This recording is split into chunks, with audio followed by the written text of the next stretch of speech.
Hi, good afternoon. So ಇವತ್ತು Ganesh motors, ನೆನ್ನೆ car ಹಬ್ಬ ಬಗ್ಗೆ ಮತ್ತು ರೋಹಿಣಿ ಸೆಕ್ಟರ್ ಬಗ್ಗೆ ಹೇಳಿದ್ದೆ. ಇವತ್ತು ಗಣೇಶ್ ಮೋಟಾರ್ಸ್. ಈ ಗಣೇಶ್ ಮೋಟಾರ್ಸ್ ಎಲ್ಲಿದೆ ಅಂತ ಹೇಳಿದರೆ, ಸೋ ನಮ್ಮ ತೋಫಾ ಅಂತ ಬೈಲ ಹೊಡಿತಾನಲ್ವಾ, ಒಂದು ಪಕ್ಕದ್ದೇ, ಬೇರೆ ಎಲ್ಲೂ ಇಲ್ಲ, ಪಕ್ಕದ್ದೇ ಅದೇ ಪಾರ್ಕಿಂಗ್ಗೆ. ಸ್ವಲ್ಪ ಆ ಕಡೆ ಪಾರ್ಕ್ ಮಾಡ್ತಾನೆ ಅಷ್ಟೇ ಗಾಡಿಗಳನ್ನ, ಇವನು ಈ ಕಡೆ ಮಾಡ್ತಾನೆ ಅಷ್ಟೇ ಡಿಫ್ರೆನ್ಸು. ಆ್ಯಕ್ಚುಲಿ ಇವನೊಂಥರ ಹೆಂಗೆ ಅಂತ ಹೇಳಿದ್ರೆ, ಈ ವ್ಯಕ್ತಿ ಸ್ವಲ್ಪ ಪೆದ್ಗೊಂಡ ಅಂತಲೇ ಹೇಳ್ಬೋದು. ಒಂಥರ ಅವ್ರ ರೇಂಜ್ ಕ್ರಿಮಿನಲ್ಗಳು ಏನಿಲ್ಲ. ಇವನು ಕ್ರಿಮಿನಲ್ಲೇ, ಪೆದ್ಗೊಂಡ ಕ್ರಿಮಿನಲ್ ಅಷ್ಟೇ, ಕ್ರಿಮಿನಲ್ ಅಂತ ಅಂದ್ಕೊಳ್ಳಿ ಅಷ್ಟೇ. ಸೊ ಅವ್ರು ಕಂಪೇರ್ ಮಾಡ್ರೆ ಅಷ್ಟಿಲ್ಲ. ಪಾಪ ಇವನ ಹತ್ರ ಯಾರೂ ಇರೋದಿಲ್ಲ. ಇದು ಏನಕ್ಕೆ ಅಂತ ಗೊತ್ತಿಲ್ಲ. ಯಾವಾಗಾದ್ರೂ ಪಾಪ ಒಣ ಮಾಡ್ಕೊಂಡು ಕೂತಿರ್ತಾನೆ. ಏನು ಇವನು ಡಾಮಿನೇಟ್ ಮಾಡ್ತಿದ್ದಾನ, ಇಲ್ಲ ಅವ್ನ ಗಾಡಿನ ಇವನೇ ಸೇಲ್ ಮಾಡಿಸ್ಕೊಂಡು ಕೊಡ್ತಾವನ, ಏನು ಅಂತಲೇ ಗೊತ್ತಿಲ್ಲ. ನಾನು ಒಂದು 7-8 ಸಲ ಹೋಗಿದ್ದೀನಿ ಸಿಟಿ ಪಾರ್ಕ್ ಹೋಟೆಲ್ ಹತ್ರ. ಯಾವಾಗಾದ್ರೂ ನೊಣ ಮಾಡ್ಕೊಂಡು ಕೂತಿರ್ತಾನೆ ಪಾಪ. ಅದು ಏನಕ್ಕೆ ಅಂತ ಗೊತ್ತಿಲ್ಲ. ಸೊ ಓಕೆ, ಈ ವಿಡಿಯೋದಲ್ಲಿ ಆ ವ್ಯಕ್ತಿ ಹತ್ರ ಗಾಡಿಗಳ ಬಗ್ಗೆ ಮಾತಾಡ್ತಾ ಹೋಗೋಣ. ಆಮೇಲೆ ಅದಕ್ಕಿಂತ ಮುಂಚೆ ಈ ವಿಡಿಯೋನ ಫಸ್ಟ್ ಟೈಮ್ ನೋಡ್ತೀರಾ, ಸಬ್ಸ್ಕ್ರೈಬ್ ಮಾಡ್ಕೊಳ್ಳಿ. ಹಾಗೆ ಪಕ್ಕದಲ್ಲಿ ಬೆಲ್ ಬಟನ್ನ ಕ್ಲಿಕ್ ಮಾಡಿ ಅಂತ ಹೇಳ್ತಾ ವಿಡಿಯೋದಲ್ಲಿ ಮುಂದುವರಿಯೋಕ್ಕಿಂತ ಮುಂಚೆ, ಸೊ ಯಾರಿಗಾದ್ರೂ ನಿಮಗೆ ವೆಹಿಕಲ್ಸ್ಗಳು ಬೇಕಾಗಿತ್ತು, ಚೆನ್ನಾಗಿರೋ ವೆಹಿಕಲ್ಸ್ಗಳು ಬೇಕಾಗಿತ್ತು, ಅಥವಾ ವೆಹಿಕಲ್ಸ್ಗಳ ಬಗ್ಗೆ ತಿಳ್ಕೊಳ್ಳೋಕೆ ಆಸೆ ಇತ್ತು ಅಂತ ಹೇಳಿದರೆ, ಸೊ ನೀವು ಕೂಡ ಈ ಕಾಂಟ್ಯಾಕ್ಟ್ ನಂಬರ್ಗೆ ಸಂಪರ್ಕಿಸಿ. ಸೊ ನಿಮಗೆ ಗಾಡಿ ಬಗ್ಗೆ ಅದರದ್ದು ಅಪ್ರಾಕ್ಸಿಮೇಟ್ ಕಾಸ್ಟ್ ಎಷ್ಟಾಗುತ್ತೆ, ಎಲ್ಲದಕ್ಕಿಂತ ಹೆಚ್ಚಾಗಿ ನೀವೇನ ಒಂದು ವೇಳೆ ನೀವು ಅಲ್ಲಿ ತೊಗೊಂಬಂದಮೇಲೆ ರೀನಂಬರಿಂಗ್ ಮಾಡಿಸೋದ್ರ ಬಗ್ಗೆ ಅಥವಾ ಟ್ಯಾಕ್ಸ್ ಬಗ್ಗೆ ಇದೆಲ್ಲವೂ ಕೂಡ, ಈವನ್ KA01, KA02, 3, 4, 5, 53 ಹಿಂಗೆಲ್ಲ ಮಾಡಿಸ್ಬೇಕು ಅನ್ನೋ ಆಸೆ ಇದ್ದವರು ದಯವಿಟ್ಟು ಈ ನಂಬರ್ನ ಕಾಂಟ್ಯಾಕ್ಟ್ ಮಾಡಿ ಅಂತ ಹೇಳ್ತಾ ವೀಡಿಯೋನ ಮುಂದುವರಿಸ್ತಾ ಹೋಗೋಣ. ಸೊ ಗಣೇಶ್ ಮೋಟಾರ್ಸ್ ಇವರು ಕೂಡ ಇರೋದು ಪೀತಂಪುರಲ್ಲೇ ಸಿಟಿ ಪಾರ್ಕ್ ವ್ಯೂ ಏನು ಹೋಟೆಲ್ ನಮ್ಮ ಚಾವ್ಲಾ ಇದ್ದಾನಲ್ಲ, ಅಲ್ಕಟ್ ನನ್ನ ಮಗ, ಅವ್ರ ಪಕ್ಕದಲ್ಲೇ ಇವನು ಇರೋದು. ಅಲ್ಲಿ ಇವನು ಇದ್ದಾನೆ, ಇನ್ನೊಂದು 2-3 ಇದ್ದಾರೆ. ಅವರಿಬ್ಬರ ಬಗ್ಗೆ ಇನ್ನೊಂದು ಸಲ ಯಾವಾಗ ಮಾತಾಡೋಣ. ಸೊ ಇವತ್ತು ಗಣೇಶ್ ಮೋಟಾರ್ಸ್ ಬಗ್ಗೆ ಮಾತಾಡೋಣ. ಸೊ ಗಣೇಶ್ ಮೋಟಾರ್ಸಲ್ಲಿ ಏನು ಅಂತ ಹೇಳಿದ್ರೆ, ಆ್ಯಕ್ಚುಲಿ ಇವನು ಕೂಡ XUV ಕಿಂಗ್. ಅವನು ಕಿಂಗ್ ಅಂದರೆ ಇವನು ಮಂತ್ರಿ ಅಂತ ಅಂದ್ಕೊಳ್ಳಿ. ಅವ್ನು ಬಂದು XUV ಕಿಂಗ್ ಅಂತ ದೊಡ್ಡ ದೊಡ್ಡ ಪೋಸ್ಟ್ಗಳು ಹಾಕ್ಕೊಂಡು, ಬ್ಯಾನರ್ಗಳೆಲ್ಲ ಹಾಕ್ಕೊಂಡು, ಹುಡುಗರುಗಳ ಪಕ್ಕ ಬೆಳ್ಳಿರೋ ಹುಡುಗರುಗಳ ಪಕ್ಕ ನಿಂತ್ಕೊಂಡು ಹಿಂಗೆ ಹಾಕ್ಕೊಂಡು ಕೂತಿರ್ತಾನೆ. ಎಲ್ಲ ಹಬ್ಬಗಳು, ಎಲ್ಲ ಹಿಂದೂ ಹಬ್ಬಗಳು ಏನೇನಿದೆಯೋ ಎಲ್ಲನೂ ಕೂಡ ಗ್ರ್ಯಾಂಡಾಗಿ ಸೆಲೆಬ್ರೇಟ್ ಮಾಡ್ತಾನೆ. ಅಷ್ಟೇ ಯಾಕೆ, ಮೊನ್ನೆ ರಿಪಬ್ಲಿಕ್ ಡೇ ಕೂಡ ಚೆನ್ನಾಗಿ ಬಿಲ್ಡಪ್ ತೊಗೊಂಡು ಚೆನ್ನಾಗಿ ಆಚರಣೆ ಮಾಡಿದ್ದಾನೆ. ಇಟ್ಸ್ ಅ ಗಿಮಿಕ್ ಅಂತ ಹೇಳೋಕ್ಕಾಗಲ್ಲ, ಅದು ಅವನು ಇಷ್ಟ, ತಪ್ಪೇನಿಲ್ಲ ಅದರಲ್ಲಿ, ಕೆಟ್ಟದೇನು ಮಾಡಿಲ್ವಲ್ಲ, ಅವನು ಒಳ್ಳೆತನ ಮಾಡಿರೋದು. ಸೆಲೆಬ್ರೇಷನ್ ಮಾಡೋದು ತಪ್ಪೇನಿಲ್ಲ. ಬಟ್ ಡೆಲ್ಲಿನಲ್ಲಿ ತುಂಬ ಚೆನ್ನಾಗಿ ಮಾಡ್ತಾರೆ ಆ್ಯಕ್ಚುಲಿ. ರಿಪಬ್ಲಿಕನ್ ಡೇ ಮತ್ತು ಇಂಡಿಪೆಂಡೆನ್ಸ್ ಡೇ ಎರಡೂ ಕೂಡ ತುಂಬ ಚೆನ್ನಾಗಿ ಮಾಡ್ತಾರೆ. ಅದರಲ್ಲಿ ಇವರು ಕೂಡ ಚೆನ್ನಾಗಿ ಮಾಡ್ತಾನೆ. ಸೊ ಈಗ ಅವನ ಪಕ್ಕದಲ್ಲಿ ಇರುವಂತಹ ಈ ಗಣೇಶ್ ಮೋಟಾರ್ಸ್ದು ವ್ಯಕ್ತಿ ಇವನೇನಿದ್ದಾನೆ, ಆ್ಯಕ್ಚುಲಿ ಇದರಲ್ಲಿ ಇಬ್ಬರು ಇರ್ತಾರೆ ಯಾವಾಗಲೂ. ಒಬ್ಬ ಮಾತ್ರ ಪಾಪ ಕುಳ್ಳಿಗೆ ಬುಡ್ಬುಡ್ಡಿಗೆ ಯಾವಾಗ ಕನ್ನಡಕ ಹಾಕೊಂಡು ಕೂತಿರ್ತಾನೆ ನಮ್ಮ ಶಿಷ್ಯ. ಸೊ ಇವನ ಹತ್ರ ಏನು ಗಾಡಿಗಳಿದೆಯೋ ಇದರಲ್ಲಿ ಮೆಜಾರಿಟಿ XUVಗಳೇ ಇರ್ತದೆ. XUV 500 ಅಂತ ಏನಿದೆಯೋ ಇದೇ ಇರ್ತದೆ. ಅದು ಬಿಟ್ಟರೆ ಸ್ವಲ್ಪ ಪ್ರೀಮಿಯಮ್ದು ಕೂಡ ಇಟ್ಟಿರ್ತಾನೆ. ಇನೋವನ್ನು ಇಟ್ಟಿರ್ತಾನೆ, ಮತ್ತು ಇದು ಯಾವುದು ಹೆಕ್ಟರ್ ಪ್ಲಸ್ಸು, ಹೋಂಡಾ ಸಿಟಿ, ಮತ್ತು ಸ್ಕಾರ್ಪಿಯೋ, ಮತ್ತು ಇಕೋ ಸ್ಪೋರ್ಟು, ಚೆನ್ನಾಗಿರೋ ಗಾಡಿಗಳು ಇರ್ತಾನೆ. ಇವನು ಕಂಪೇರ್ ಟು ಚಾವ್ಲಾಕ್ಕೆ ಕಂಪೇರ್ ಮಾಡಿದ್ರೆ ಪ್ರೈಸಲ್ಲಿ ಸ್ವಲ್ಪ ಕಡಿಮೆ ಇದೆ. ಸೇಮ್ ಕಂಡೀಷನ್ ಎಲ್ಲ ಸೇಮೇ ಇದೆ. ಸೊ ಕಂಡೀಷನ್ನಲ್ಲಿ ನಿಮಗೆ ಪೀತಂಪುರಲ್ಲಿ ಸ್ವಲ್ಪ ಬೆಟ್ರ್ ಇರುತ್ತೆ. ಅಲ್ಲಿ ನಿಮಗೆ ಚಾಯ್ಸು, ಇದು ಏಜೆನ್ಸಿ ಅಂತೀನಿ, ಏಜೆಂಟ್ ಚಾಯ್ಸ್ ಕಮ್ಮಿ ನಿಮ್ಗೆ ಅಲ್ಲಿ. ಬಟ್ ರಾಶಿ ಕಾರ್ಗಳು ಸಿಗುತ್ತೆ ನಿಮಗೆ ಪೀತಂಪುರ, ಎಸ್ಪೆಷಲಿ ಈ ಹೋಟೆಲಿಂದ ಹೋಗ್ಬಿಟ್ರೆ ನಿಮಗೆ. ಈವನ್ ಚಾವ್ಲನ್ನು ಕೂಡ ಅಲ್ಲೇ ಇರೋದು, ಇವನು ಅಲ್ಲೇ ಇರೋದು. ಇನ್ನೂ 4 ಜನ ಇದ್ದಾರೆ, ಅವನೊಬ್ಬ, 4 ಜನ ಅಲ್ಲೇ ಇರೋದು. ಇವ್ರನ್ನ ಬಿಟ್ಟು 4 ಜನ ಇನ್ನೂ ಇದ್ದಾರೆ ಅಲ್ಲಿ ಡೀಲರ್ಸ್ ಕೂಡ. ಅದ್ರ ಪಕ್ಕದಲ್ಲೇ ಇರೋದು, ಅದನ್ನು ತುಂಬ ದೂರ ಇಲ್ಲ, ಪಕ್ಕದಲ್ಲೇ ಇದ್ದಾರೆ. ಸೊ ಇವನ ಹತ್ರನೂ ಒಳ್ಳೊಳ್ಳೆ ಗಾಡಿಗಳಿದೆ, ಒಳ್ಳೊಳ್ಳೆ ಸ್ಟಾಕ್ ಇದೆ, ಮತ್ತು ತುಂಬ ಚೆನ್ನಾಗಿ ವೆಲ್ಕಮ್ ಮಾಡ್ತಾನೆ ಪಾಪ. ಯಾವಾಗೇ ಹೋದ್ರೂ ಕೂಡ ವೆಲ್ಕಮ್ ಮಾಡ್ತಾನೆ. ಅದು ಏನಪ್ಪ, ನಾನು ನಾನು ಚಾವ್ಲಾ ಮೋಟರ್ಸಲ್ಲಿ ಗಾಡಿ ಒಂದು ಫೈನಲ್ ಆಗಿ ಅಡ್ವಾನ್ಸು ಕೊಟ್ಬಿಟ್ಟು ಆಮೇಲೆ ಅವನ ಹತ್ರ ಓದಿನಿ. ನನ್ನ ಎಂಥ ದಡ್ಡ ಅನಿಸುತ್ತೆ. ಯಾವಾಗೋ ಒಂದು ಸಲ ಮಾಡಿದ್ದೆ, ಇದೊಂದು ಹೋದ ವರ್ಷ ಅನಿಸುತ್ತೆ. ಹೋದ ವರ್ಷ ನಾನು ಆ್ಯಕ್ಚುಲಿ ಇವನ ಹತ್ರ ಹೋಗೇ ಇಲ್ಲ. ನಾನು ಅವಾಗ ಗಣೇಶ್ ಹತ್ರ ಹೋಗಿರಲಿಲ್ಲ. ಇವನ ಹತ್ರ ಬಂದ್ಬಿಟ್ಟೆಲ್ಲ ಓಕೆ ಆಗಿ ಬ್ಲ್ಯಾಕ್ ಕಲರ್ ಗಾಡಿಗೆ ಬುಕ್ ಮಾಡಿಬಿಟ್ಟಿದ್ದೆ. ಬಟ್ ಅಲ್ಲಿ ನೋಡಿದ್ರೆ ಇದಕ್ಕಿಂತಲೂ ಕಮ್ಮಿ ಬೆಲೆಗೆ ನಾನು ಅಂದ್ಕೊಂಡಿದ್ದು ವೈಟ್ ಕಲರಲ್ಲಿ ಸಿಕ್ಕಿತ್ತು. ಸೊ ನನಗೆ ಬೇಜಾರಾಗೋದು, ಚೇ ಇಂಥ ಮಿಸ್ಟೇಕ್ ಮಾಡಿಬಿಟ್ಟೆ ಅಂತ. ಬಟ್ ಕ್ಲೈಂಟ್ ಏನು ಮಾಡೋದು, ಬ್ಲ್ಯಾಕೇ ಬೇಕು ಅಂತ ಕೂತ್ಕೊಂಡ್ರು, ಹಂಗಾಗಿ ಅದು ಬಿಟ್ಬಿಟ್ಟೆ. ಬಟ್ ಎನಿವೆ ಅದು ಪ್ರೈಸಲ್ಲೂ ಕಮ್ಮಿ ಇತ್ತು. ಬಟ್ ಗಾಡಿ ಇದ್ರಷ್ಟೇ ಚೆನ್ನಾಗಿತ್ತು. ಅದು ಇದು ಹೆಂಗಿತ್ತು ಅದನ್ನು ಹಂಗೆ ಇತ್ತು. ಆಮೇಲೆ ಅವನೇನು ಮಾಡ್ತೀನಿ, ನಾವು ಪಾಪ ಎಷ್ಟು ಫಾಲೋಅಪ್ ಮಾಡ್ದ ಅಂದರೆ ನೀವು ನಂಬ್ತಿರಲ್ಲ, ನಾನು ಬೆಂಗಳೂರಿಗೆ ಬಂದ ಮೇಲೆ ಆ ಗಾಡಿ ಓಡಿಸ್ಕೊಂಡು ಬೆಂಗಳೂರಿಗೆ ಬಂದೇ ಬಿಟ್ಟೆ. ಬೆಂಗಳೂರು ಬಂದು 2 ದಿವಸ ಆದ್ರೂ ಫಾಲೋಅಪ್ ಮಾಡ್ತಿದ್ದೆ. ಬನ್ನಿ ನೋಡಿ ಇಷ್ಟ ಆಯ್ತಲ್ವ ನಿಮಗೆ ಗಾಡಿ, ಮತ್ತೆ ತೊಗೊಳ್ಳಿ. ಪಾಪ ಅಲ್ಲಿದ್ದಾಗ ಹೇಳಿದೆ, ನಾನು ತೊಗೊಳ್ತೀನಿ ಅಂತ ಹೇಳಿ, ಏನು ಹೇಳೋಕ್ಕಾಯ್ತದೆ, ಹೇಳೋಕ್ಕಾಯ್ತದ, ನೋಡಿ ಅಂತ ಪಾಪ ತುಂಬ ದುಂಬಲ್ಲಿ ಬಿದ್ದ ಪಾಪ. ನನಗೆ ಅನ್ನಿಸ್ತು, ನೆಕ್ಸ್ಟ್ ಟೈಮ್ ಆದರೂ ನಾನು ತೊಗೋಬೇಕು ಅಂತ. ಇದು ಇದುವರೆಗೂ ಬಂದಿಲ್ಲ. ಸೊ ಈ ಸಲ ನೆಕ್ಸ್ಟ್ ಮಂತ್ ಪಾಪ ಅವನ ಹತ್ರ ಒಂದು ಗಾಡಿ ಬುಕ್ ಮಾಡಿದ್ದೀನಿ ನನ್ನ ಹತ್ರ. ಸೊ ಫೆಬ್ರವರಿ ಐ ಥಿಂಕ್ 25ನೇ ತಾರೀಕಿಗೆ ಅವನಿಗೆ ಪಿಕಪ್ ಕೇಳಿರೋದು, ಕಾರ್ಗೋ ಮಾಡೋಕ್ಕೆ ಹೇಳಿರೋದು, ಅಲ್ಲಿಂದ ಟ್ರಾನ್ಸ್ಪೋರ್ಟೇಷನ್ ಬೆಂಗಳೂರು ಮಾಡೋಕ್ಕೆ ಹೇಳಿರೋದು ನೆಲಮಂಗಲಿಗೆ. ಪಾಪ ಈ ಸಲ ಒಂದು ತೊಗೊಂಡಿದ್ದೀನಿ, ಸ್ಪೆಷಲ್ ಎಲ್ಲ ಮಾಡಿ ಚೆನ್ನಾಗಿ ಕೊಟ್ಟಿದ್ದೀನಿ ಪ್ರೈಸ್ ಪಾಯಿಂಟು. ಮತ್ತು ಒಂಥರ ನಂಬಿಕೆಗೆ ಅರ್ಹ ವ್ಯಕ್ತಿ ಅಂತ ಹಂಗೆ ಹೇಳೋಕ್ಕಾಗಲ್ಲ. ಬಟ್ ಈ ನನ್ನ ಮಕ್ಳಿಗೆ ಕಂಪೇರ್ ಮಾಡಿದ್ರೆ, ಈ ಚಾವ್ಲಾ ಆ್ಯಂಡ್ ಟೀಮಿಗೆ ಕಂಪೇರ್ ಮಾಡಿದ್ರೆ ಬೆಟರು ಆಪ್ಷನ್ಸ್ಗಳು ಇವ್ನ ರೇಂಜಿಗೇನಿಲ್ಲ. ಇವ್ನು ಸಿಕ್ಕಾಪಟ್ಟೆ ಇದೆ ಆಪ್ಷನ್ಗಳು.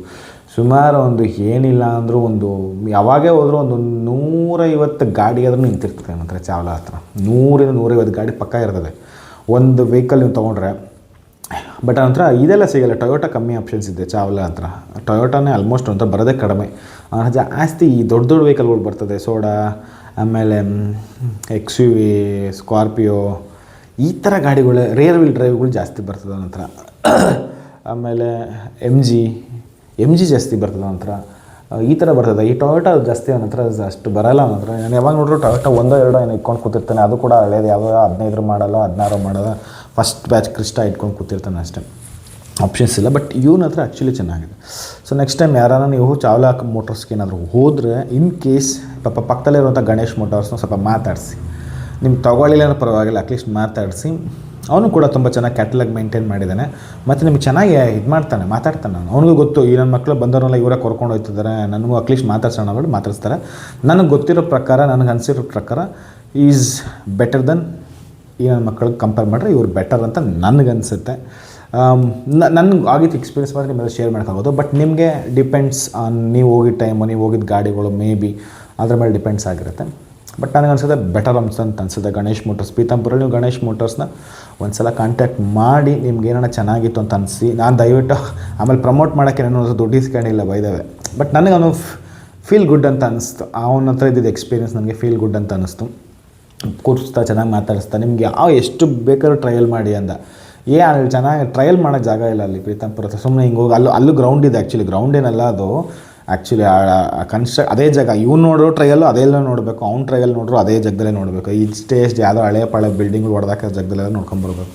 ಬೇರೆ ಏನೋ ನಿಮಗೇನು ಟ್ರಯಲ್ ಮಾಡೋ ಥರದ್ದು ಒಳ್ಳೆ ಎಕ್ಸ್ಪೀರಿಯನ್ಸಲ್ಲಿ ಇಲ್ಲ. ಇವ್ರಿಗೂ ಇಲ್ಲ, ಅವ್ನಿಗೂ ಯಾರಿಗೂ ಇಲ್ಲ. ಬಟ್ ಗಾಡಿ ಕಂಡೀಷನ್ಸ್ಗಳು ಓಕೆ, ಸೇಮ್ ನಿಮಗೆ ಚಾವ್ಲಾದಲ್ಲಿ ಏನು ಗಾಡಿ ಕಂಡೀಷನ್ ಸಿಗುತ್ತೋ ಇವನ್ರಲ್ಲಿ ನಿಮ್ಗೆ ಒಳ್ಳೆ ಕಂಡೀಷನ್ ಸಿಗುತ್ತೆ. ನೀವು ಇದನ್ನು ಕಾಂಟ್ಯಾಕ್ಟ್ ಮಾಡ್ಬೋದು ಗಣೇಶ್ ಮೋಟರ್ಸಲ್ಲಿ. ಮತ್ತು ಆಫ್ಟರ್ ಸೇಲ್ಸ್ ಕೂಡ ನಿಮಗೆ NOC ಆಗಿರಲಿ, ಅಥವಾ ಡಾಕ್ಯುಮೆಂಟೇಷನ್ ಸೆಂಡ್ ಮಾಡೋದ್ರಲ್ಲಾಗಿರಲಿ, ಅಥವಾ ಬೇರೆ ನಿಮ್ಮನ್ನು ಡೆಲಿವರಿ ಮಾಡೋದಕ್ಕಾಗಿರಲಿ ನಿಮಗೆ ತುಂಬ ಹೆಲ್ಪ್ ಮಾಡ್ತಾರೆ. ಮತ್ತು ಅಲ್ಲಿರೋಂಥ ಕೆಲಸಗಾರ ಯಾರು ನಿಮ್ಮ ತಲೆ ತಿನ್ನೋದಿಲ್ಲ. ಫಸ್ಟ್ ಆಫ್ ಆಲ್ ಈ ಚಾವ್ಲಾ ಹತ್ರ ಅಂತೂ ಕೈಗೆ ಕಾಲಿಗೆ ನನಗೆ ಲಾಸ್ಟ್ ಟೈಮ್ ಹೊಡೆದ್ಬಿಡೋಣ ಅಷ್ಟು ಕೋಪ ಬಂದುಬಿಟ್ಟಿತ್ತು. ನಾನು ಯಾವುದೋ ವೀಡಿಯೋದಲ್ಲಿ ಹೇಳಿದ್ದೀನಿ ಅನಿಸುತ್ತೆ. ಹಿಂಸೆ ಕೊಟ್ಬಿಡ್ತಾರೆ. ಗಾಡಿ ಕೀ ಇಟ್ಕೊಂಡು ಆಟ ಆಡಿಸ್ತಾರೆ ಅಲ್ಕಟ್ಟು ನನ್ನ ಮಕ್ಕಳು. ಆಫ್ಟರ್ ಆಲ್ $100-100 ಗಾಡಿ ಕೀ ಎತ್ತಿ ಔಚಿಟ್ಕೊಳ್ತಾರಲ್ಲ, ಅವ್ರಿಗೆ ಏನರಲ್ಲಿ ತೊಗೊಂಡು ಹೊಡಿಬೇಕು. ನಾನೇನೋ ಮಿಸ್ ಆಗೋತ್ತೇನೋ ನಾನು ಬಂದುಬಿಟ್ಟಿದ್ರೆ, ಒಂದೇ ಕೀ ಸಿಕ್ತು ಅಂತ ಬಂದುಬಿಟ್ಟಿದ್ರೆ, ನಂಗೆ ಅವಾಗೇ ಡೌಟ್ ಬಂದು 2 ಕೀ ಕೊಟ್ಟಿದ್ದಾರಲ್ಲ, ಇನ್ನೊಂದು ಕೀ ಅಂತ ಹುಡುಕ್ತಕ್ಕೆ ಶುರು ಮಾಡಿದೆ ನನ್ನ ಮಕ್ಕಳು. ಕೀ ಕೊಡ್ತೀವಿ, $500 ಕೊಡಿ, $1000 ಕೊಡಿ, $2000 ಕೊಡಿ ಅಂತ ಕೊಟ್ಟಿದ್ದೆ. ಆಮೇಲೆ ಇನ್ನೂ ಅವನಿಗೆ ಸರಿ ಅವ್ನಿಗೊಂದು $100 ಕೊಡೋಣ ಅಂದರೆ ಇನ್ನೂ ಎಲ್ಲರೂ ಸುತ್ಕೊಂಡ್ಬಿಟ್ರು. 2000 ಕೊಡಿ, ಎಲ್ಲರೂ ಹಂಚ್ಕೊಂಡ್ಬಿಡ್ತು. 2000 ಅಯ್ಯೋ ಕಟ್ ನನ್ನ ಮಕ್ಕಳು. ಹೊಸ ಗಾಡಿ ಡೆಲಿವರಿ ತೊಗೊಳ್ಬೇಕಾದ್ರೆ ನಾವು ವರ್ಷನಿಗೂ $50 ಕೊಡಲ್ಲ ನಾವು. ಅಂಥದ್ರಲ್ಲಿ ನನ್ನ ಮಕ್ಕಳಿಗೆ ಹಳೆ ಗಾಡಿ, ಸೆಕೆಂಡ್ಸ್ ಗಾಡಿ ತೊಗೊಂಡಿರೋದೇ ಹೆಚ್ಚು ನನ್ನ ಮಕ್ಳ ಹತ್ರ. ಅದರಲ್ಲಿ ನನ್ನ ಮಕ್ಕಳಿಗೆ ಆ ಕೈಗೊಂದು $500 4 ಜನಕ್ಕೆ $500 ಕೊಡೋಕ್ಕಾಯ್ತದೆ, $2000 ಕೊಡೋಕ್ಕಾಯ್ತದೆ. ಹಿಂಗೆ ಆಟ ಆಡಿಸ್ಬಿಟ್ರು ಅಂದರೆ ಆ ಥರ ಇವನ ಹತ್ರ ಇಲ್ಲ. ಇವನ ಹತ್ರನೂ $100 ಎಲ್ಲನೂ ಇದ್ದಾರೆ. ಬಟ್ ನೀವೊಂದು $100 ಕೊಟ್ಟರು ಸ್ವಲ್ಪ ಸಮಾಧಾನ ಪಟ್ಕೊಂತಾರೆ. ಬಟ್ ನಿಮಗೆಲ್ಲನೂ ಕೂಡ ಚೆನ್ನಾಗಿ ಇದು ಮಾಡಿಕೊಡ್ತಾರೆ. ಡೆಲಿವರಿಗೆಲ್ಲ ತುಂಬ ಚೆನ್ನಾಗಿ ಇದು ಮಾಡ್ಕೊಂಡು ಕೊಡ್ತಾರೆ. ಟೆಸ್ಟ್ ಡ್ರೈವು ಅಷ್ಟೇ, ನಿಮಗೆ ಬೇಜಾರು ಮಾಡ್ಕೊಳ್ಳಲ್ಲ ಅವರು. ಈ ಚಾಲದಲ್ಲಿ ಬೇಜಾರು ಮಾಡ್ಕೋತಾರೆ. ಯಾಕಂದರೆ ಇರೋಬರಲ್ಲಿ ತುಂಬಿಸಿಟ್ಬಿಟ್ಟು ನಾವು ಗಾಡಿ ತೆಗಿಬೇಕಂದ್ರೆ ಅಳ್ತಾರೆ ಅವರು. ಹೌದಾ ಸರಿ, ಇದು ನೋಡ್ಕೊಂಬಂದ್ಬಿಡಿ, ಆಮೇಲೆ ತಕ್ಕೊಡ್ತೀನಿ ಅಂತಾರೆ. ಆಮೇಲೆ ಅದು ನೋಡ್ಕೊಂಬಸ್ಕೊಂಡು ಓಡಾಬಿಟ್ಟಿರ್ತಾನೆ. ಎಲ್ಲ ಕಾಮಿಡಿ ಆಗಿಬಿಡ್ತದೆ ಈ ಚಾಲದ ಹತ್ರ. ತಲೆನೋವು ಏನಂದರೆ ಅಲ್ಲಿ ಒಂಥರ ಏನೋ ಸಿಸ್ಟಮ್ ನೋಡೋಕ್ಕೆ ಯಾರೋ ಹೊಸಬ್ರ ಹತ್ರ ಬಂದಾಗ ಈ ಸಿಸ್ಟಮ್ ಚೆನ್ನಾಗಿ ಕಾಣಿಸ್ಬಿಟ್ರೆ ಅವ್ರು ಏನೋ ಇದರಲ್ಲೆಲ್ಲ ಚೆನ್ನಾಗಿ ಮಾಡ್ತಾರೆ, ಚೆನ್ನಾಗಿ ಸಿಗುತ್ತೆ ಅಂತ ಅನಿಸುತ್ತೆ. ಅಲ್ಲಿ ಸಿಸ್ಟಮ್ ಹಾಗಿದೆ. ನಿಮಗೆ ಗಾಡಿ ತೋರ್ಸೋಕ್ಕೊಬ್ಬ, ಟ್ರಯಲ್ ಕೊಡೋಕ್ಕೊಬ್ಬ, ಚೆಕಿಂಗ್ ಮಾಡೋ ಟೈಮಿನ ಜೊತೆ ಇರೋನೊಬ್ಬ, ಡಾಕ್ಯುಮೆಂಟೇಷನ್ಗೆ ಅವಳೆಲ್ಲ ಫಾರ್ ಮಂಡೆ ಒಳಗೈತೆ ಅವಳೊಬ್ಳು. ಆಮೇಲೆ ನೆಟ್ಟಿಗೆ ನೀರೊಂದೇ ಅಲ್ಲಿ ಸಿಗೋದು ನಿಮ್ಗೆ ಕುಡಿಯೋಕೆ, ಇನ್ನೇನು ತಂದು ಕೊಡೋಲ್ಲ ನಿಮ್ಗೆ. ಫಸ್ಟ್ ಆಫ್ ಕೇಳೋದು ಇಲ್ಲ ನಿಮ್ಗೆ. ವಿಡಿಯೋದಲ್ಲಿ ಗಣೇಶ್ ಮೋಟರ್ಸ್ ಬಗ್ಗೆ ಹೇಳೋಣ ಅಂದರೆ ಈ ನನ್ನ ಮಗನ ಚಾವ್ಲನ್ ಬೈಯೋದೇ ಆಗೋಗುತ್ತೆ. ಇರಲಿ, ಏನು ಮಾಡೋಕ್ಕಾಗಲ್ಲ. ಸೊ ಹೋಪ್ಫುಲಿ ನನ್ನ ಫೀಲಿಂಗ್ಸ್ ನಿಮ್ಗೆ ಅರ್ಥ ಆಯಿತು ಅಂತ ಅಂದ್ಕೊಳ್ತೀನಿ. ನಾನು ಯಾಕೆ ಇವನ ಬಗ್ಗೆ ಇಷ್ಟೆಲ್ಲ ಹೇಳ್ತೀನಿ ಅಂದರೆ, ಅವನ ಹತ್ರ ಗಾಡಿ ಒಂದು ಲೆವೆಲ್ಗೆ ಚೆನ್ನಾಗಿರುತ್ತೆ. ಬಟ್ ಗಾಡಿ ಅಂದರೆ ಮೆಕ್ಯಾನಿಕಲಿ ಚೆನ್ನಾಗಿರುತ್ತೆ ಗಾಡಿ. ಸೀರಿಯಸ್ಲಿ ಅದಂತಂದು ಹೇಳ್ತೀನಿ, ಚಾವ್ಲಾದಲ್ಲಿ ಒಂದು ನಾನು ನೋಟಿಸ್ ಮಾಡಿದ್ದು ಮೆಕ್ಯಾನಿಕಲ್ಲೇ ಗಾಡಿ ಚೆನ್ನಾಗಿರುತ್ತೆ. ಅವನೇನೇ ಟ್ಯಾಂಪರಿಂಗ್ ಮಾಡಲಿ, ಏನೇ ಸ್ಟಿಕ್ಕರಿಂಗ್ ಮಾಡಲಿ, ಅಥವಾ ಏನೇ ಅಡಾಸ್ ಪಡಾಸ್ ಕೆಲಸಗಳು ಮಾಡಲಿ, ರೇಟ್ ಜಾಸ್ತಿ ತೊಗೊಳ್ಳಿ, ಡಾಕ್ಯುಮೆಂಟೇಷನ್ ಲೇಟಾಗಿ ಮಾಡಲಿ, ಏನೇ ಮಾಡಲಿ ಮೆಕ್ಯಾನಿಕಲಿ ಆಲ್ಮೋಸ್ಟ್ ನನಗೆ ಅವನ ಹತ್ರ ಎಲ್ಲೂ ಕೂಡ ಫೈಲೂರ್ ಅಂತ ಅನಿಸಿಲ್ಲ. ನಾನು ಎಷ್ಟೊಂದು ಗಾಡಿ ಅವನ ಹತ್ರ ಚೆಕ್ ಮಾಡ್ತಿದ್ದೀನಿ, ನಾನು ಚೆಕ್ ಮಾಡಿದ್ದೀನಿ, ಮೆಕ್ಯಾನಿಕಲ್ ಚೆಕ್ ಮಾಡಿಸಿದ್ದೀನಿ, ಲೋಕಲ್ ಇನ್ಸ್ಪೆಕ್ಷನ್ ಕೂಡ ಮಾಡ್ತೀನಿ, ಸರ್ವಿಸ್ ಸೆಂಟ್ರಿಗೂ ತೊಗೊಂಡು ಮಾಡಿಸಿದ್ದೀನಿ.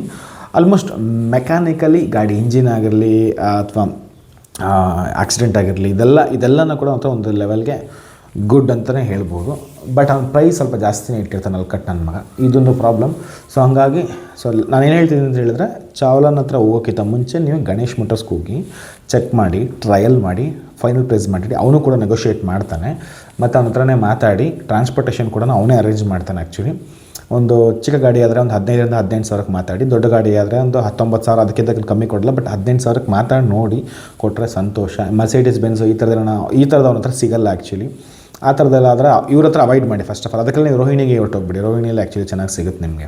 ಡುಮಾಣ ಭವನಲ್ಲ, ಅವನ ಬಗ್ಗೆ ಒಂದ್ಸಲ ವೀಡಿಯೋ ಮಾಡ್ತಾನೆ, ಅವನು ಚೆನ್ನಾಗಿ ಮಾಡ್ತಾನೆ. ಬಟ್ ನಿಮ್ಗೆ ಸ್ವಲ್ಪ ಹೋಗ್ಬಿಟ್ಟಿರ್ತದೆ ಅದಲ್ಲ ಇಂಜಿನೆಲ್ಲ, ಅದೇನೋ ಸಲ ಯಾವಾಗ ಮಾತಾಡೋಣ. ಹೋಪ್ಫುಲಿ ಈ ವಿಡಿಯೋ ನಿಮ್ಗೆ ಇಷ್ಟ ಆಯಿತು ಅಂತ ಹೇಳ್ತೀನಿ. Thank you so much and bye by.